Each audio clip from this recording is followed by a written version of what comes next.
मंगल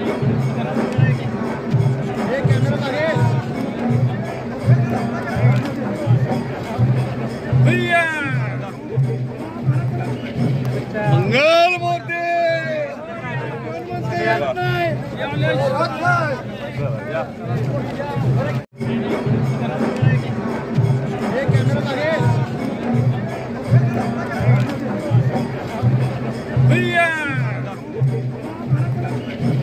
मंगल मूर्ती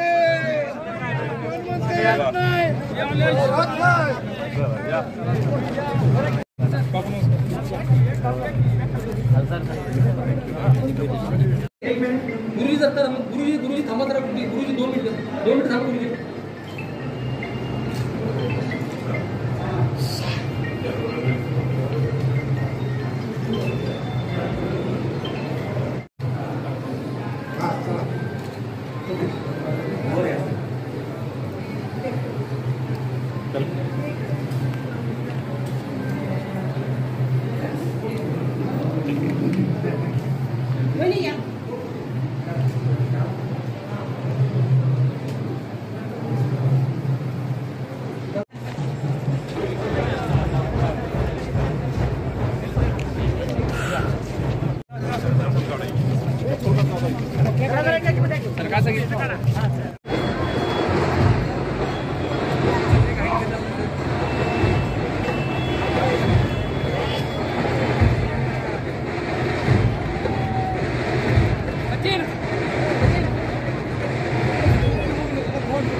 काँग्रेस पक्षाचा या पक्षाचा काल आशीर्वाद केला।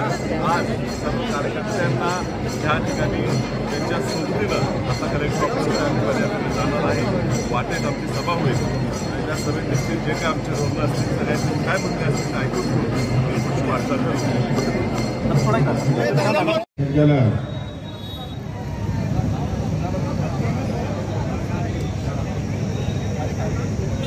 प्रत्येक तालुक्याचा काँग्रेस पक्षाचा अध्यक्ष आज या मंचावर उपस्थित आहे। त्यांची इच्छा आहेच, पण त्यांच्या नेत्यांनी सुद्धा त्यांना सूट दिलेली आहे।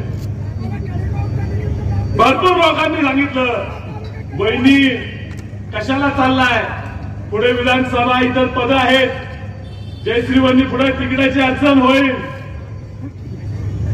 पण मला मान्य केलं। आमच्यात सुद्धा लय भांडणं लय वादावादा होऊन सुद्धा आज घर अडचणीत असताना जयश्री वहिनी धाडसाने म्हटले ह्या वैरातनं आमचं घर संपत आलेलं आहे, आता मी संपू देणार नाही। धाडसाने वहिनी आज आमच्या सगळ्यांच्या पुढे चालल्या। त्या गर्दीतनं मी मागे होतो, माझ्यासाठी वाट कडक पुढे चालत होत्या। हा मला आज अभिमान आहे। वसंतदादांनी काँग्रेसच्या जोरावर हे स्वातंत्र्य मिळवलंय आणि म्हणून काँग्रेसच्या विरोधात जात असताना आमच्या सुद्धा भावना होत नाहीत। मी 1998-99 पासून 25 वर्षात काँग्रेस पक्षाचे काम करतो. 2002 साली मलाही वाटलं ह्या काँग्रेसवर माझं प्रेम आहे. लहानाचा मोठा काँग्रेसमध्ये झालो. माझ्या वडिलांना खासदार म्हणून मी पाहिलं नाही. प्रत्येक घरात प्रत्येक पोराला वाटते बापासारखं आपण झालं पाहिजे. मलाही वाटलं त्या घरात जन्माला आलो, माझी काही चूक झाली, माझ्या आजच्यासारखा बापासारखा मला व्हायला पाहिजे असं वाटलं म्हणून माझी काही चूक झाली. मी स्वार्थासाठी लढत नाही. पण 2002 साली मी पहिला म्हटलो मी काम करतोय जिल्हा परिषद मला जायला पाहिजे. पक्षाच्या लोकांनी सांगितलं घराने माझी होईल, तू जरा थांब. मी थांबलो. लोक म्हटली थांबलो. 2005 साली माझे वडील वारले. मी उभारलो पाहिजे असं मला वाटत होतं. उमेदवारी आमच्या घरात मिळाली, मला मिळाली नाही. तक्रार केली नाही. लोक म्हटले विशाल थांब, कामाला सगळ्यात पुढे मी पडलो. ज्या वेळी काँग्रेस पक्षाचं तिकीट मिळालं मला थांब म्हटलं, मी थांबलो. 2019 सगळे म्हणते विशाल उभारला पाहिजे, पक्षाने तिकीटच सोडलं. मला बोलून सांगितलं विशाल तू उभार, दुसऱ्या पक्षात उभार, आम्ही ठराव करून देतो. पक्षावर एक तर प्रेम, मी पण दुसऱ्या चिन्हावर जाऊन लढलो. परत आलं. 5 वर्ष पडल्याच्या दुसऱ्या दिवसापासून कामात आहे. ह्या सांगली जिल्ह्यात पूर आला तर खासदार कुठे होते? प्रत्येक गावात पुराच्या जाऊन पुराची मदत देऊन किट वाटप करून पडलेल्या घरांची पाहणी करून फिरत असताना कोण वाळू कुठे सापडते का उडकत होतं, कोण प्लॉट कुठे मिळते का बघत होता. त्यात आम्ही पुरात फिरत. पूर गेला तोर करून आला.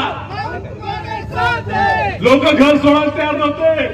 खासदारचे कार्यकर्ते म्हणत होते खासदार जगला पाहिजे, लाखोंचा पोषणार जगला पाहिजे म्हणत होते. आम्ही रस्त्यावर उतरलो. भारतात पहिल्या कुठल्या कारखान्याने सॅनिटायझर निर्मिती केली असेल तर आमच्या वसंताला कारखान्याने केली असेल. प्रत्येक शेजारच्या मोठ्या मोठ्या म्हणणाऱ्या कारखान्याने सॅनिटायझर विक्री करून कोट्यवधी रुपयाचा नफा केला. आम्ही मात्र सॅनिटायझर घरटी मोफत वाटलं. 2020 साली, आज 24 आहे.